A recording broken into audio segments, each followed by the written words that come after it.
Hello students of 9th class, कैसे हैं आप लोग। चलिए आज हम एक नए चैप्टर जिसको हमने आज हिस्ट्री से लिया है, जिसका नाम है फ्रेंच रेवोल्यूशन, इसकी हम लोग शुरुआत करते हैं। देखिए 14 जुलाई 1789 की बात है। The city of Paris was the state of alarm. ठीक है, पेरिस के अंदर एक तरह से अलार्म बज रहा था। The king had the commanded troops move into the city. ठीक है, एक बहुत बड़ा लोगों का ग्रुप अपने सैनिकों के साथ, टुकड़ी के साथ सिटी में घुस आया था। Rumours spread that there would be soon the order army of open fire in the citizens. ऐसी अफवाह थी कि ये जो ट्रूप्स हैं उनको आदेश दे दिया गया है कि वो लोगों के ऊपर ओपन फायर कर दिया जाए। 7,000 man and women gathered in the front of the town hall. लगभग 7,000 महिला और पुरुष टाउन हॉल में एकत्रित होते हैं। Decided to form the peoples the militia the broke into the numbers of government building search of arms. यहाँ पर जो ये लोग थे वे बिल्डिंग के अंदर घुस जाते हैं और गवर्नमेंट की जो बिल्डिंग्स होती हैं उनको तोड़ना फोड़ना शुरू कर देते हैं और हथियार सर्च करने लगते हैं। Finally a group of several 100 peoples march toward the eastern parts of the city arm the forces the prisoners.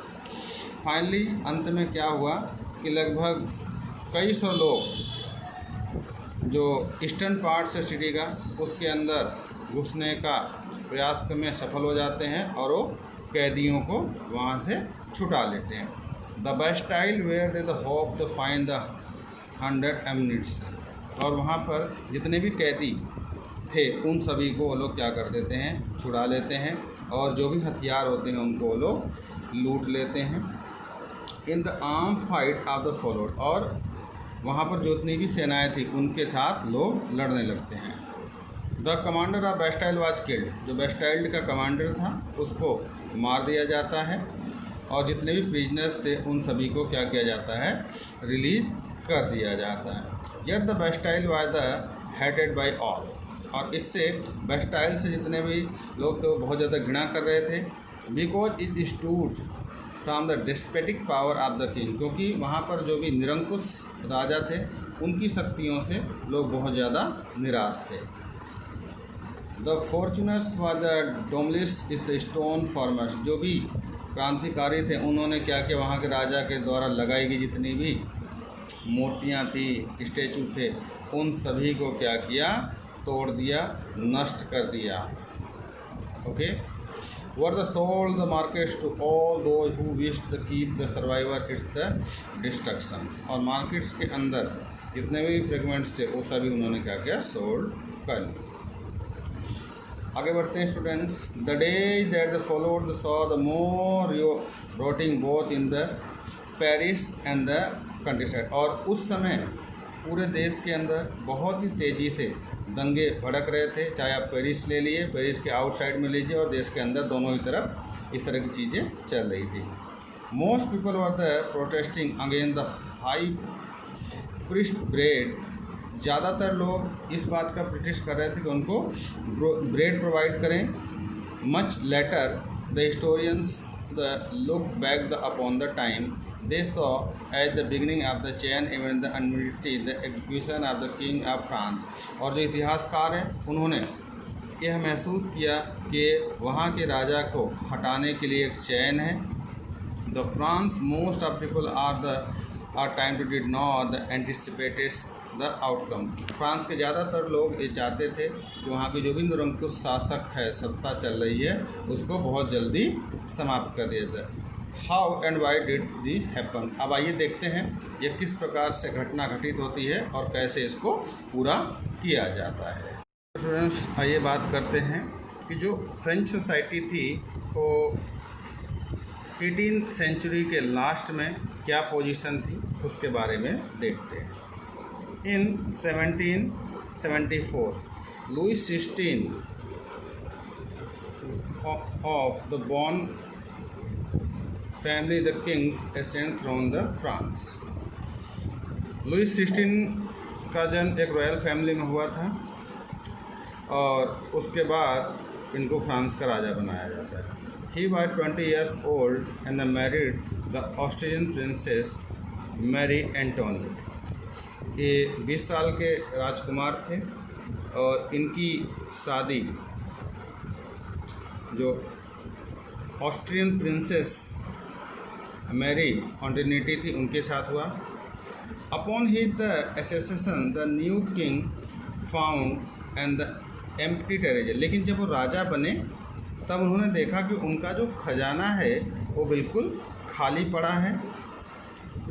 Long years of the war had the drain the financial. बहुत लंबे समय तक युद्ध संघर्ष करने के कारण उनका जो खजाना था वो खाली हो चुका था।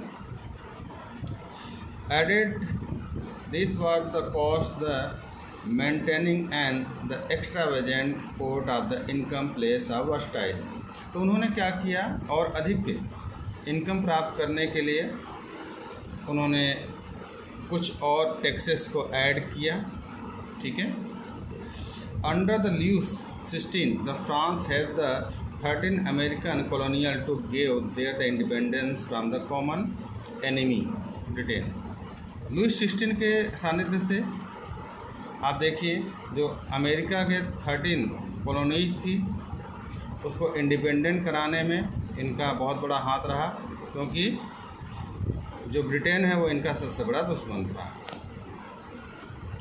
The war added more than the billions harvest the डेप्ट हैड ऑलरेडी राइजिंग द। इस युद्ध में क्या हुआ कि फ्रांस देखा था कि पहले से ही यहाँ पर बहुत ज़्यादा पैसों की कमी थी और प्रॉब्लम और ज़्यादा बढ़ना शुरू हो गया था, और वो क्या होगा, उन पर बहुत ज़्यादा बोझ बढ़ना शुरू हो गया। Leaders who gave the states the credit now began to change the percent.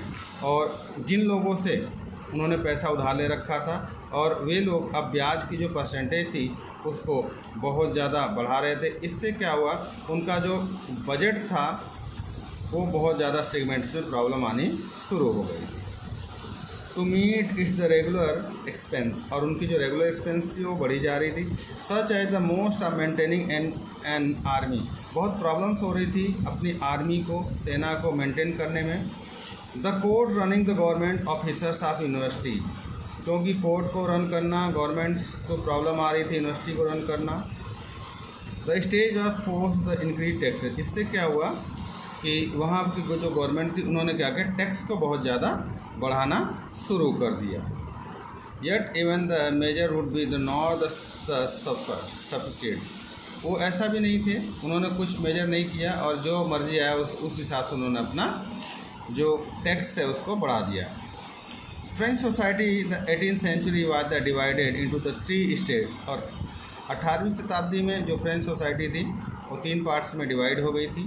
The only member of the third state paid taxes. और इसमें केवल जो थर्ड स्टेट था वही टैक्स पेड किया करता था, बाकी कोई भी स्टेट जो है टैक्स पेड नहीं किया करता। The society of the state was the part of the federal system that the dare to back to the middle edges.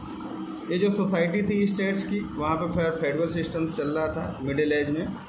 The term the old regime usually used to the desire the society and the institutions the France before 1789। Okay, ये figure 2 दी हुई है। यहाँ पर दिखाया गया है कि उस समय जो सोसाइटी थी वे किस प्रकार थी। फर्स्ट रो में क्लेगरी जो राजशाही परिवार के लोग थे। सेकंड में नोबेल्टी जो उनके नीचे रह करते थे, ठीक है, और जो राज परिवार के बहुत ज़्यादा खास माने जाते थे। थर्ड में बिग बिजनेसमैन आ गए, मर्चेंट्स आ गए, कोर्ट आ गए, ये सब थे। इसमें पिसेंट्स थे, आर्टिस्ट थे, और देखते हैं स्मॉल पिसेंट्स, लैंडलॉर्ड्स। तो इस प्रकार से वहाँ पर जो व्यवस्था की गई थी। तो ओके स्टूडेंट्स, आज के लिए इतना ही। कल इसको और अच्छे से एक्सप्लेन करेंगे जिससे आपको समझने में आसानी हो।